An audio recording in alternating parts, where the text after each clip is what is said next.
have vendors got too good at selling? We're going to be talking about the amount of licenses that we've got, the amount of tech that accountants are buying, and basically, are we just terrible at implementing it?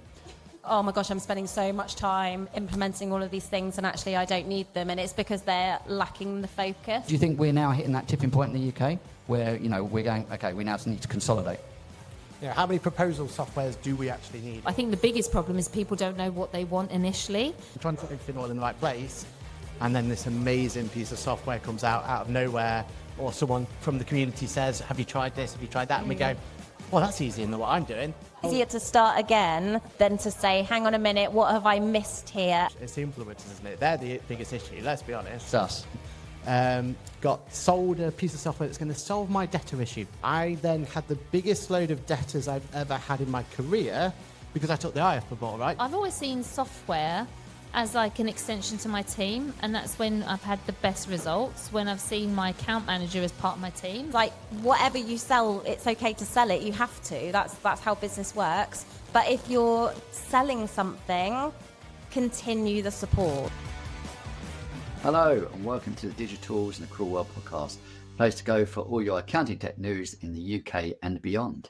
This episode is brought to you by iPlicit, the mid-tier accounting solution for those businesses that are outgrowing the smaller accounting systems out there or need to move away from the traditional server or hosted solutions and into the modern world of cloud accounting.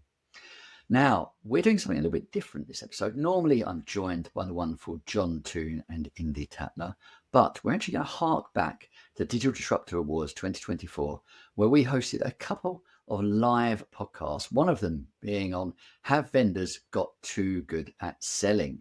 Now, this was a bit controversial at the time. It was at the end of the evening where there'd been a few drinks, and we got really into the depths of accountants prone to Magpie syndrome. Is there, is there a general struggle to implement and use technology across clients? Is there a need for focus, understanding what businesses actually needs and driving a service line to deliver this? And what are the role of vendors? Are they selling the dream, or are they supposed to be supporting real life implementations and training? And we want to dive into the honest conversations that you should be having with your clients and within teams about what tech is truly useful. So take a listen. Hopefully you'll find it really interesting. Hello and welcome to the Digital Disruptor Awards evening. Hey, that actually worked. That's good. So we're kicking this off with our first live podcast of the evening. And I'm joined by the amazing Aaron Patrick from Ask the Accountant. We've got Zoe Whitman and Joe Wood from the Bookkeeper podcast. Welcome. And we're going to be diving into, I don't know if anyone can see the big screen behind us, but have vendors got too good at selling? We're going to be talking about the amount of licenses that we've got, the amount of tech that accountants are buying, and basically, are we just terrible at implementing it? So let's start this off with the first question to you, Aaron. And have accountants and bookkeepers got Magpie syndrome? Well, I'm looking around this room here and I can see a few people who missold me, should I say, items. Ooh. So, yeah, 100% have we got Magpie syndrome. And it's down to us, right? We're the problem. These wonderful people, the vendors that are here to solve us a problem, figure out what the issue is and sell it to us. And especially myself, if it's shiny and there's some sort of YouTube video on it, or I'm going to buy it. So yeah, we 100% have Magpie syndrome. Aren't you the fault of those YouTube videos though, Aaron? Constantly doing new ones on new tech. Yeah, 100%. Yeah, I am the problem. And you actually created some shinies for people for your podcast. Exactly. So I'm fueling the issue here. Yeah, 100%. I just want to call out your trainers as well. So, yeah. Pretty much, yeah, no, it's good. And Joe and Zoe, is that the same for bookkeepers? Because obviously, Aaron and I are accountants, and I think I'm similar. I see a lovely piece of new technology, and I get enthralled by it and want it. Is that the same for bookkeepers in your experience? It is, but it comes from a different point of view, where there's comparisonitis, and they assume that they need it because they need to be like someone else, rather than that they want it for themselves, and they're like, oh, so-and-so's got doing it, so they must be really good, so I need it. So I think it's coming from a different place when they consume all of these softwares and applications. And is that, I guess, looking at accountants or looking at other bookkeepers? where are they getting that from? I think there are lots of bookkeepers and accountants are parts of communities like this. And I mean, we've definitely seen it in our membership that we'll have bookkeepers saying, oh my gosh, I'm spending so much time implementing all of these things and actually I don't need them. And it's because they're lacking the focus a lot of the time. Yeah, so what I guess we end up with is bloated app stacks, like technology that we have, we're not using effectively. I mean, that's definitely something that's come over from Australia. We're definitely getting that vibe. They were, I guess, ahead of us. But do you think we're now hitting that tipping point in the UK where, you know, we're going, okay, we now need to consolidate? Well, we've got to consolidate, haven't we? Because I think from us as a practice, if we continue putting all the amazing tech that's out there, if we keep adding everything that if we go around Accountex tomorrow and take on every single vendor there, we're going to cripple ourselves. And I think most of it is down to the fact that we're still not found the right tool for each individual bit, and we keep playing around and we keep moving things around. And how many proposal softwares do we actually need? How many, as a firm, right? And that's our problem. We're still not found that perfect one that's going to fit every single time. And I think we're causing the problem by pushing it through. So. And do you think that's kind of overselling, right? Because the vendors, you're out there, sell the dream. You can do everything. Woo. And then we pick it up and we just like, well, it's not doing what we want. Right? Do you experience that? We've got to take responsibility. We're adults. Yeah. Well, I'm not sure John is. Yes, we can all see things that we want, but you've got to make a decision of what it is that you want as a firm owner as to whether it's actually going to take you close to your goal. I think the biggest problem is people don't know what they want initially, so then they see that other people, and that's what I'm saying about the comparisonitis, they're looking left, they're looking right, they're thinking, oh, they've got that, they appear to be doing well, so hence I must need that. We introduce a lot of software to our audience because people need to know what's out there. And we are often really surprised because we will have a webinar with somebody and we will be using it ourselves in our own business, or I've used it in my firm, and I'm like, wow, I didn't know that.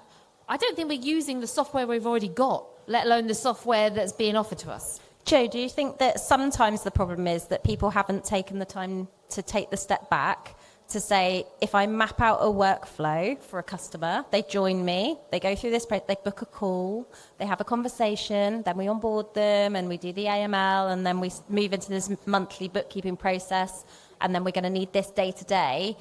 People haven't done that. I'm not saying everybody, but I think that there definitely are people in our community who will say, this person says I should have this, so I'm going to spend all of my next 2 weeks implementing it, but actually they haven't gone back to, in my ideal business, what do things look like and what am I involved with, and how does this work? What technology are we using to interact with our clients? But isn't that back to being that shiny magpie, though?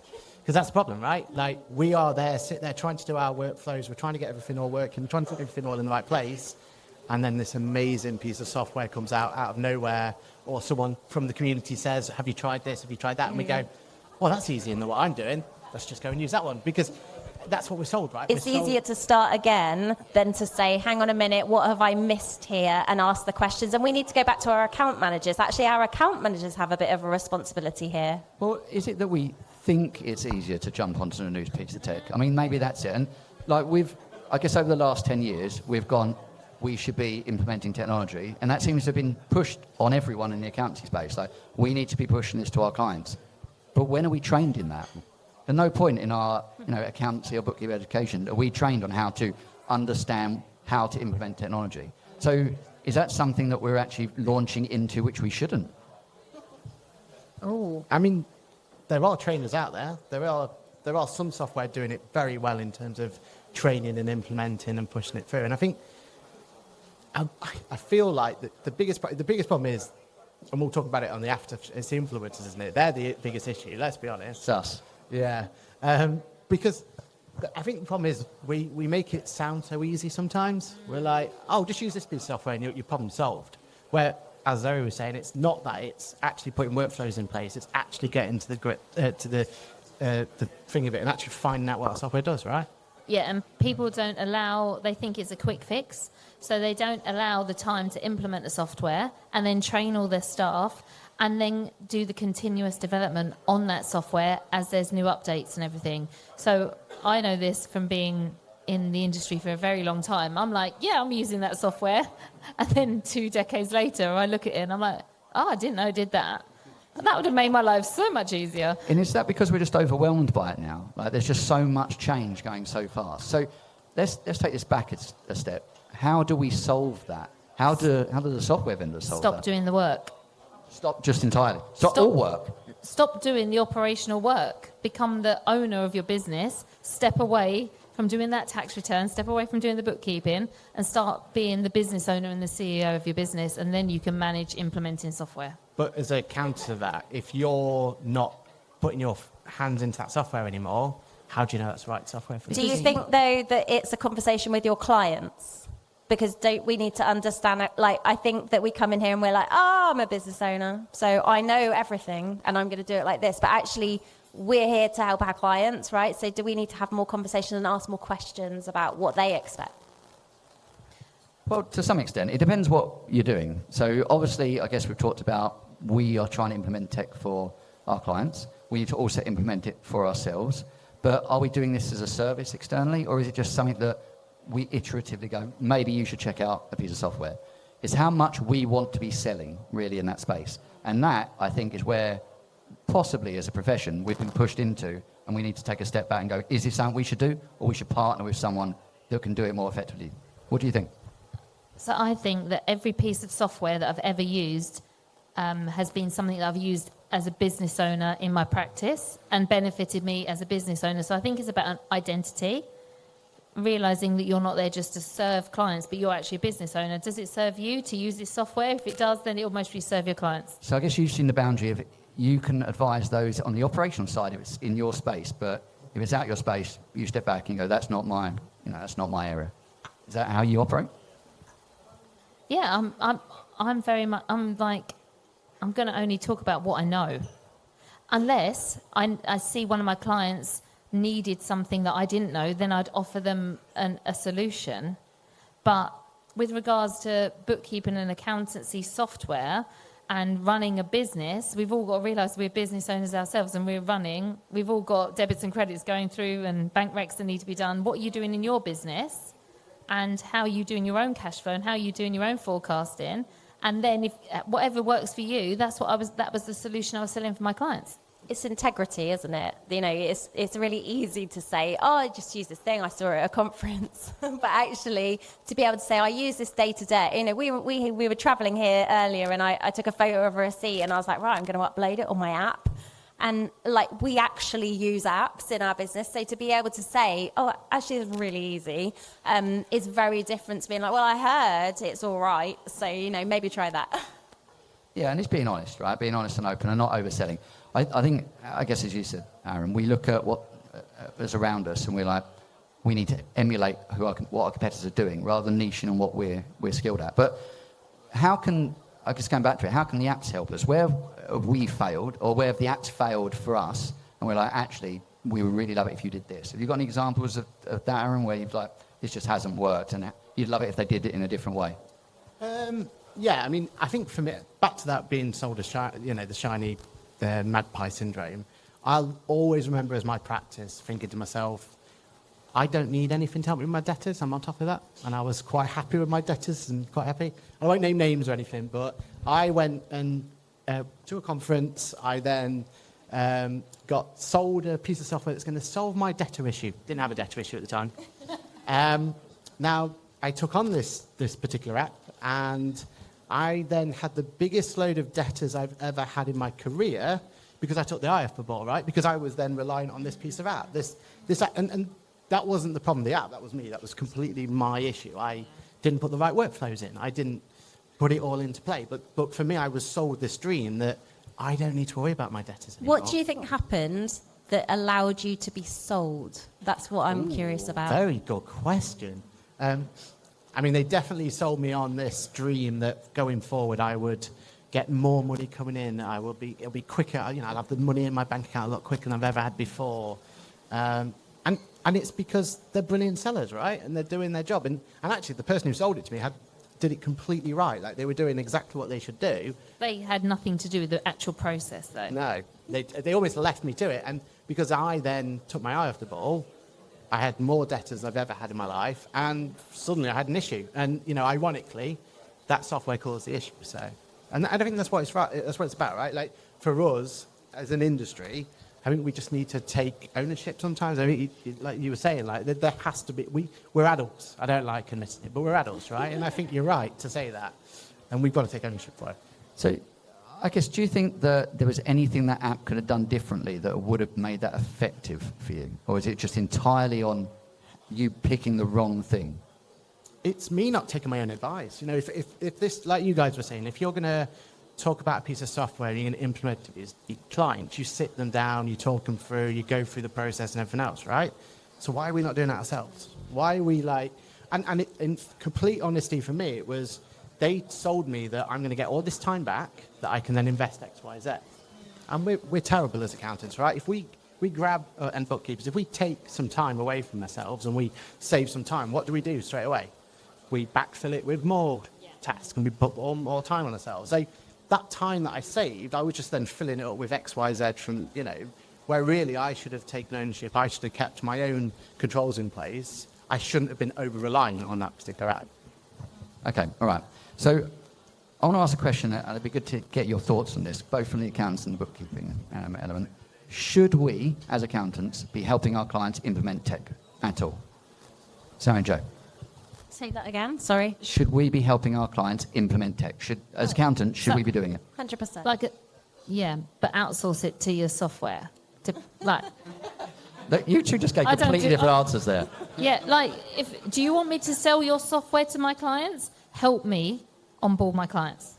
So you're thinking you'll work with the software partner, but you're basically outsourcing it entirely to them. I did that a few times. And you think they're good at it. They know the software better than me. It doesn't mean I'm not involved, and I know the client maybe better.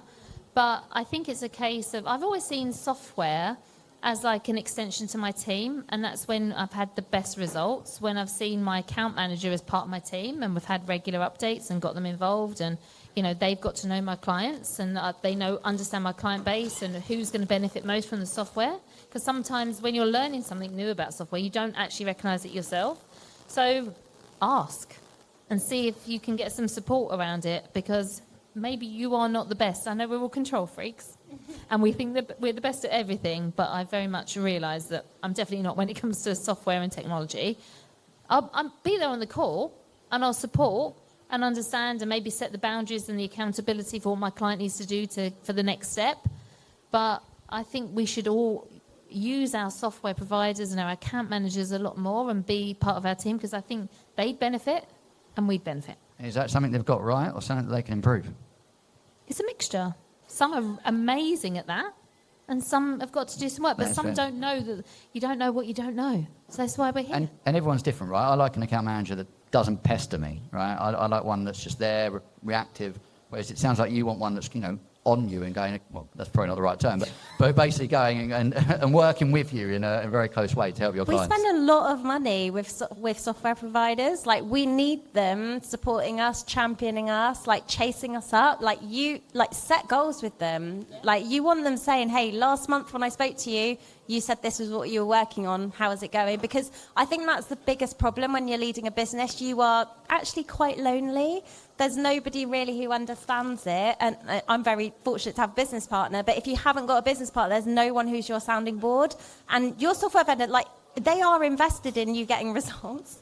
So, use them as a partner, as that sounding board to get that support. And also, they're seeing best practice. They're seeing other businesses like yours. So they can say, well, okay, so that didn't work for you, but I'm working with this other business and this is working for them. So maybe you can take some of that. I think my only counter to it, and I completely agree with everything you're saying, my only counter, and it's happened to me in the past, is at the end of the day, when we're looking at software, when we're looking at these vendors and these people, it's business advisory, it's our baby steps into it, right? We're looking at ways in which we can, what we all want to do, we want to help the small businesses grow, we want to make them thrive, we want to help them out. So we kind of get almost, again, looking at trying to find the shiniest tech for them to help them and push them through. But the only thing I'd say is if we push everything onto the vendor, sometimes if they have a bad experience, it taints our experience. There's nothing we've done wrong. And I think your argument would be, well, let's make sure we go with the right people, right? And we do the due diligence on those vendors and we make sure that they're going to do it 100%. Yeah. But sometimes that maybe the person who you have a great relationship isn't away and they get passed to someone else and they have a terrible relationship. So that's the only thing you'll be careful, right? We all move account managers multiple times. So unless you're with QuickBooks, obviously, but that's one for another day. But it is true, though, if you have a bad experience, right? If you do have that, or if the client has a bad experience, that could taint your relationship. And I've lost clients. that sounds like you're a control freak again, doesn't it? Oh, I am, of course I am. But that's the risk you play, right? And I think everyone's got to be aware of that. I think it's really, like, Joe and I as business owners, you are a really great people person, people manager.